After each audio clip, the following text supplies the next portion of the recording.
కనుక మనమే పాటి వారు, మనం ఎంతటి వారమే? చదువమ్మా.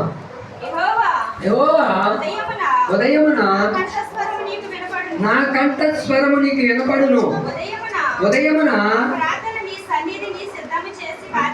నా ప్రార్థన నీ సన్నిధి చేర్చి సిద్ధము చేసేదను. అంటే మనం ఉదయమునే నిద్ర పక్క నుంచి లెగిచి మోకరిచ్చి, ఓవా నేను పని పాటలకు వెళ్తున్నానయ్యా, నేను పనిలో ఉంటానయ్యా, నాకే కీడు అంటుకోకుండా, నాకే పాపం అంటుకోకుండా, నాకే చీకటి తగలకుండా తండ్రి నా కంఠస్వరములు విని నా ప్రార్థన నీ సన్నిధికి చేర్చుకుని నాకు ప్రత్యుత్తరం దయచేయమను.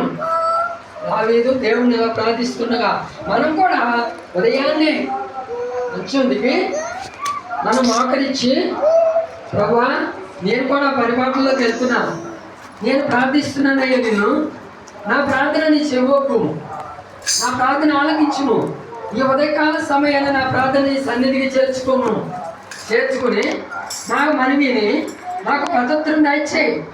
పనిపాట్లకు వెళ్తున్నాం, మనకు తోడుండాలి కదా. మనం ఉదయాన్నే లేచి మనం పనిలోకి వెళ్ళినప్పుడు మనకు అలసట వస్తుంది, మనకి చీకటి అంటుంది, బలహీనతలు అంటుతాయి, అనేక రోగాలు అనేక సమస్యలతో ఉంటాం. కనుక అన్నింటి నుండి మనం తప్పించుకోవాలి అంటే మనం ఉదయాన్నే ఏ పని చేయకుండా నువ్వు మంచం దిగి మంచం దగ్గర మోకరించి దేవుడికి మొరపెట్టి నీ బాధ, నీ వేదన, నీ ప్రార్థన దేవుడి సన్నిధికి చేరేలాగా నువ్వు ప్రార్థించు. అప్పుడు దేవుడు ఏం చేస్తాడు? నీకే అపాయం రానివ్వడు, నీకే కీడు రానివ్వడు, ఏ సాతాను నిన్ను ముట్టనివ్వడు. మన చుట్టూ దేవుడు కంచేస్తాడు. దేవుడు వేసిన కంచి ఎవరో దాటగలరా? మనుషులు వేసిన కంచి అంటే దాటి వెళ్ళిపోతాం. పరలోకం తండ్రి వేసిన కంచి ఎవరు దాడతారు? ఎవరో దాడటానికి అది సాధ్యపడదు. అన్నాడు దేవుడు ఏవుకి ఎంతో శిరసాపదలు ఇచ్చినప్పుడు సాతాను వెళ్ళి దేవుడిని ఏమంది? నీకు నచ్చిన వాడిని నేను శోధిస్తాను, నువ్వు నాకు అనుమతి ఇస్తే నిన్ను చీకొట్టిస్తానంది సైతాన్ని వెళ్ళి దేవుని. అప్పుడు దేవుడు ఏమన్నాడు? నీకు శరీరం మీదే అధికారం, కానీ ప్రాణం తీస్తానికి నీకు అధికారం లేదు, వెళ్ళు, నీ ఇష్టం వచ్చినట్టు శోధించుకోమన్నాడు. శోధించుకోమన్నప్పుడు సాతాను ఏం చేసింది? తన కుమార్తెల్ని, తన కొడుకుల్ని, తనకున్న ఆస్తిని మొత్తాన్ని తీసేసింది. ఆయనకి ఒళ్ళంతా ఒళ్ళు పెట్టేసింది. కానీ గోకుంటాకి గోల్డ్ కూడా లేకుండా సెల్ల పెంకులతో గోకుంటున్నాడు. అప్పుడు భార్య ఏమంది? అయ్యా దేవుడు దేవుడు అంటున్నావు, నువ్వు దేవుడిని శుద్ధించగానే నాకు చచ్చిపోరాదు అన్నాడు దేవుడిని భార్య. అప్పుడు ఏమేమన్నాడు? పిచ్చిదానా, పిచ్చి మాటలు మాట్లాడకు, దేవుడు ఇచ్చాడు, దేవుడు తీసుకున్నాడు.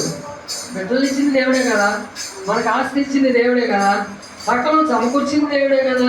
ఇచ్చింది దేవుడు తీసుకుంటే నీకు బాధ ఎందుకు? నువ్వు తెచ్చావా? నువ్వు తేలా, నేనేమన్నా తెచ్చానా? నేను తేలా. మనం తల్లిదండ్రుల నుంచి ఎలా వచ్చాం, ఇప్పుడు ఎలా ఉన్నాం? మయ్యను వచ్చింది ఎవరిచ్చింది? దేవుడు ఇచ్చిందే. యెహోవా ఇచ్చిన యెహోవా తీసుకున్నాను అన్నాడు. అప్పుడు కానీ దేవుడిని ఏమన్నా ఇచ్చాడా?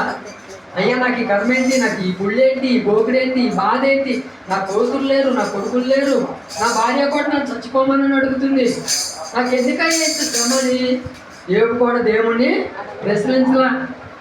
యెహోవా ఇచ్చిన యెహోవా తీసుకున్నాను అన్నాడు అంతే. అలాంటప్పుడు సాతాను ఏం చేసింది? తన ఇష్టం వచ్చినట్టు ఎవరు వాడుకున్నప్పుడైనా ఏమేమో వాడుకోవాలా, సాతానే వాడి అప్పుడు వెళ్ళింది దేవుడి దగ్గరికి. నువ్వే గెలిచావయ్యా, నీ బిడ్డే గెలిచాడని సాతానే దేవుడి ముందు తలొచ్చింది. అలాంటి ప్రార్థన మనం చేయాలి.